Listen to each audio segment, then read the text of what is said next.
saludará. Luis, necesitamos ese Navidad, por favor. ¡Solo nos quedan dos! ¡Oh, no! ¡Solo nos queda un Navidad!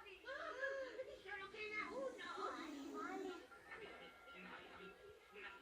Navidad. Su pedido se ha realizado. Le enviaremos un Navidad hoy mismo a casa.